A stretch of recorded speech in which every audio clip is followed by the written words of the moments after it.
एक समय की बात है, भगवान गौतम बुद्ध अपने शिष्यों के साथ बैठे हुए थे और उन्हें उपदेश दे रहे थे। तब उन्होंने अपने शिष्यों से कहा, क्रोध इंसान का सबसे बड़ा दुश्मन है। क्रोध करने वाला व्यक्ति खुद को हानि पहुंचाता ही है, लेकिन दूसरों को भी हानि पहुंचाता है। वह प्रतिशोध की आग में जलता है और अपने जीवन को बर्बाद करता है। उनके उपदेश खत्म हो जाने के बाद उनके शिष्यों में से एक शिष्य खड़ा होता है और उसे बोलता है, तू एक ढोंगी है। तेरी बातें मनुष्यों के रहन सहन से विपरीत है। तू जो भी कहता है उसे अपने जीवन में अनुसरण नहीं करता और दूसरों को यह सब करने कहता है। जब उसका वह शिष्य गौतम बुद्ध को उल्टी सीधी बातें कह रहा था, तब गौतम बुद्ध ने कोई प्रतिक्रिया नहीं दी और वे शांत बैठे थे। लेकिन ऐसे में वह व्यक्ति और भी ज्यादा गुस्सा हो गया और गुस्से में आकर उसने गौतम बुद्ध के मुंह पर थूक दिया। इसके बाद भी महात्मा गौतम बुद्ध को गुस्सा नहीं आया और वे शांत थे। उन्होंने अपने चेहरे से थूक को पोंछा और वह चुपचाप बैठ गए।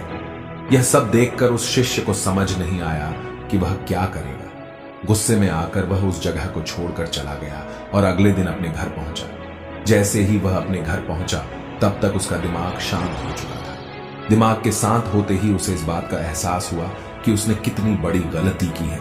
उसे पाप हुआ है। वह खुद को मन ही मन कहने लगा, यह मैंने क्या कर दिया? मैंने महात्मा बुद्ध का अपमान किया है। ऐसा पाप मैं कैसे कर सकता हूं? मैंने बहुत बड़ी गलती कर दी। मुझे जाकर उनसे माफी मांगनी होगी। यह कहकर वह तुरंत ही गौतम बुद्ध के पास चला गया, लेकिन गौतम बुद्ध उस स्थान पर नहीं थे। ऐसे में वह शिष्य जगह जगह भटक कर उन्हें खोजने लगा। जैसे ही उसे महात्मा बुद्ध मिले तो वह उनके पैरों पर गिर गया और उनसे कहने लगा, मुझे माफ कर दीजिए, मुझसे गलती हुई है। मैंने आपका अपमान किया है। मैंने यह बहुत बड़ा पाप किया है। यह सब देखकर गौतम बुद्ध ने उससे कहा, शांत हो जाओ, क्या बात है, मुझे बताओ, तुम कौन हो? गौतम बुद्ध के यह पूछने पर वह शिष्य चौंक गया। वह सोचने लगा कि महात्मा बुद्ध मुझे कैसे भूल सकते हैं? मैंने तो उनका अपमान किया था। यह सोचकर उसने महात्मा बुद्ध से पूछा, मैं वही शिष्य हूं जिससे कल आपका अपमान किया था और आप इतनी जल्दी मुझे भूल गए। महात्मा बुद्ध ने उस शिष्य से कहा, मैंने तो पहले ही वह स्थान छोड़ दिया है और तुम अभी तक वहीं खड़े हो। तुम्हें अपनी गलती का आभास हो गया है। तुम पश्चाताप कर चुके हो। अब तुम आज के दिन में जीने का निर्णय लो। यदि तुम बीते हुए कल की बातें याद करके परेशान रहोगे तो तुम्हारा वर्तमान और भविष्य दोनों बिगड़ेंगे। तुम अपनी गलती से सीखो, उसे दोहराने की जगह आज को सुधारो।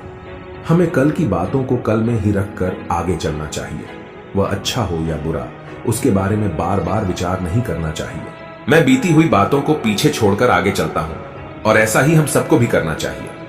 महात्मा बुद्ध की यह बातें सुनकर वह शिष्य और भी ज्यादा प्रभावित हुआ और उनसे बोला, मैं आज से आपकी हर बातों को माना करूंगा। उस व्यक्ति का बोझ उतर गया। वह बुद्ध के चरणों में गिर पड़ा और उसने अपना क्रोध छोड़ दिया और क्षमा का संकल्प लिया। बुद्ध ने उसके सिर पर आशीर्वाद दिया। उस दिन से उस व्यक्ति में बदलाव आया और उसके जीवन में सत्य, प्रेम और करुणा की धारा बहने लगी। इस कहानी से हमें यह सीख मिलती है कि क्रोध करना इंसान के लिए सबसे खतरनाक है। यह मनुष्य का सबसे बड़ा दुश्मन है जो उसे बर्बाद कर सकता है। इसीलिए मनुष्य को कभी भी क्रोध नहीं करना चाहिए। हमें यह भी सीख मिलती है कि बीती हुई बातों को हमें भूल कर आगे बढ़ना चाहिए। अगर कोई मनुष्य अपनी बीती हुई बातों पर ज्यादा ध्यान देता है तो उसका ध्यान पूरी तरह से भूतकाल में लगा होता है और वह इंसान कभी भी आगे बढ़ने की ओर विचार नहीं कर पाता। इसीलिए हमेशा पुरानी बातों को छोड़कर आगे बढ़ने की सोचें। हम सब जानते हैं कि क्रोध हमारे जीवन में विपरीत परिणाम ला सकता है, इसीलिए इसे संयमित रखना आवश्यक है। और इसी बात को ध्यान में रखते हुए गौतम बुद्ध ने हमें अपने उपदेशों के माध्यम से एक महत्वपूर्ण संदेश दिया है। बुद्ध भगवान ने कहा है, क्रोध ऐसी आग है जिसमें क्रोध करने वाला दूसरों को जलाएगा तथा खुद भी जल जाएगा।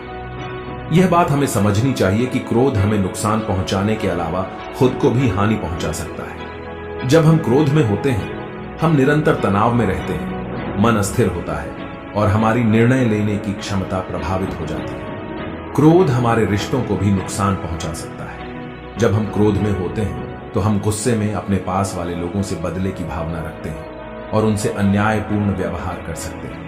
यह हमारे परिवार, मित्र और समाज में दूसरों के साथ अच्छे रिश्ते बिगाड़ सकता है। इसीलिए हमें क्रोध को संयमित रखना आवश्यक है। बुद्ध भगवान ने हमें दिखाया है कि शांति और सुख का मार्ग क्रोध से होकर नहीं जाता है। वास्तविक शांति और सुख का मार्ग अंतर्मन की स्थिति के माध्यम से प्राप्त होता है। बुद्ध भगवान ने हमें यह भी सिखाया है कि हमें पश्चाताप करना चाहिए और गलतियों से सीखना चाहिए। जब हम पश्चाताप करते हैं तो हमारी अज्ञानता और दुष्कर्मों के प्रभाव से मुक्त होने का मार्ग खुलता है। हमें आत्म संयम का विकास करना चाहिए और क्रोध को संयमित रखने के लिए ध्यान और मेधा का विकास करना चाहिए। मेरी प्यारी साथियों, क्रोध हमारे जीवन के विपरीत परिणाम ला सकता है। हमें अपने आप को संयमित रखने की सामर्थ्य प्राप्त करनी चाहिए। हमें पश्चाताप करना और उससे सीखना चाहिए। हमें शांति और सुख की ओर बढ़ने के लिए और क्रोध को नियंत्रित करके अपने जीवन को सुखी और समृद्ध बनाने के लिए प्रयास करना चाहिए।